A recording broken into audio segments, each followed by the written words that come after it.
Hey, it's KMK. Recently, I've been looking at the history and lore of the really old Age of Heroes, and it seems there's a lot of inconsistencies and things that just don't seem to be quite true from what we know from the show.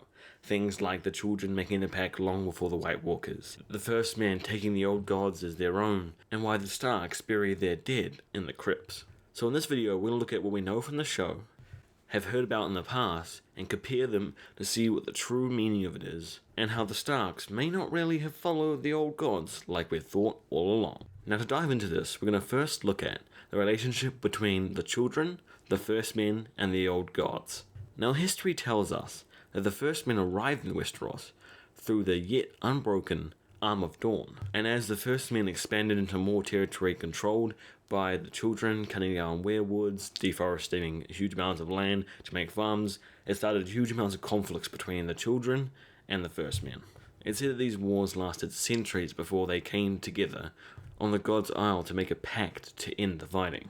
In this so-called fair pact, the first men got the mountains, the coastline, the high plains, the bogs, and if maybe that sounds like they're getting almost everything, it's because they did. Oh, but don't worry, the fair deal was the children get the deep forests for the rest of time. Now, if this pact was so one-sided, why is it that the children decided to agree to these terms? They sound stupid as hell. Well, one of the other details the children forced them to conclude was never cutting down another weirwood tree ever. And they sealed the pact by carving faces into all the weirwood trees on the God's Isle, which became the Isle of Faces. So why is it the children gave up so much land in pretty much all of Westeros just to keep the weirwoods alive? Now there are two main theories of why the children agreed to this pact that are quite widespread at the moment. One of them is that the children were way behind. They were losing the war. The first men had axes, horses, numerous numbers, bred fast, where the children were a secluded group of people who lasted for many years, who didn't breed that often, couldn't get more soldiers in the field, they were small in stature, weaker in strength, and if the hold the door scene was anything to go off their defensing and planning skills, they're pretty trash at that as well. So it could be said that the children chose to, rather than just make a pact that seemed equal and fair and a relationship between them, it was more of a surrender. It was like, okay, we lose, give us this, agree to this rule, and you can win and take over the country and whatever that.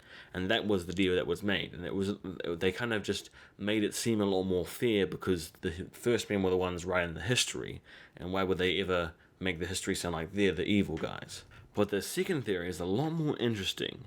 It involves partial parts about them losing the war and them doing desperate efforts to try and win it, but it also includes a lot more about the history of the old gods and the meaning of the weirwood trees. Now we already know a lot of the history that we get from the first men is pretty flawed because a lot of it was written by maesters and other people hundreds and maybe thousands of years after the events took place. Plus we know that the children were still in conflict or hated the first men right up to the creation of the White Walkers from that scene we got last season. That scene could have been in peace times after the so-called Pact, or it could have been them still at war. We don't know. But in any case, the conflict between the children and the first men was far from over right up to that point. So in truth, why did they want to keep the weirwoods alive? Most people think it's just because it was their religious icons and their gods and whatever, and there was kind of like not wanting to have your statues of your god teared down. But I believe, and this theory believes, that there is a lot more to do with the magic, the hive mind, and the true powers of the green seers that gets flown through the trees, the weirwoods, and this interconnected, parallel, deep web kind of shit. That all of the things that the weirwoods see, that all the children who die and get absorbed into this hive mind, their memories, their everything is absorbed into this whole network of people that green seers can access to look into the past, guess the future, see things far away, and a whole bunch more. So the plan of the children was to make sure the first men kept these trees alive, so they had vision, control, and power throughout all of Westeros still, even though they weren't inhabiting the land. Then to ensure peace and make sure that they had control of the land, they converted the first men to the old gods. This meant that everyone who died would follow the tradition of these burial mounds. In the north, the people who follow the old gods have a tradition of burying their dead in these giant burial mounds of compost and dirt. This is done to allow the people to absorb, and their memories and everything about their life gets absorbed into this weirwood.net. And the children wanted this so they can get more access and memories and power, and add every single person who died, whether they were first men or the children, to this hive mind with all their experiences and memories adding to the collective. This is the way the children have been doing it for many, many years.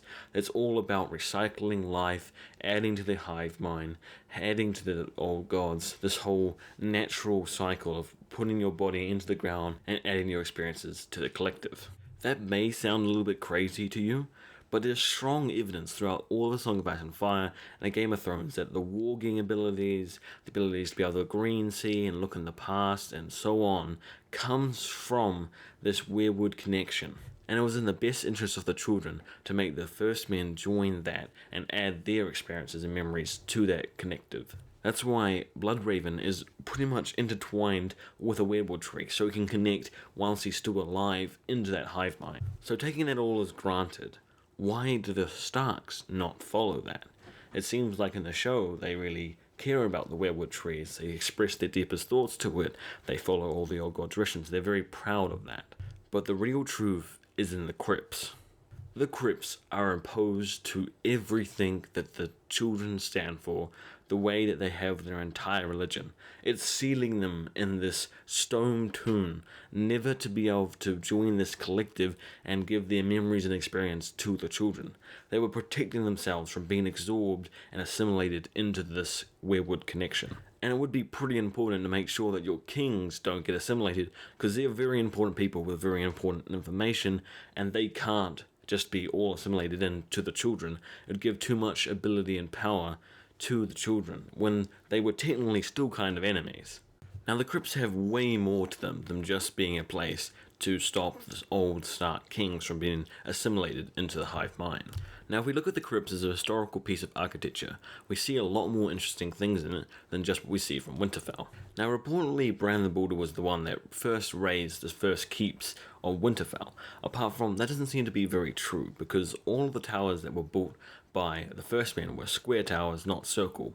And the first keep, the old ruined tower that Bran fell off, is said to be the oldest structure there, but it's a round tower, not a square one. This shows us that Bran the Builder, if he did indeed build any part of Winterfell, it would have to been the crypts. And the crypts are an amazing feature of architecture if you look at them closely. In truth, the crypts aren't just one small little tomb area.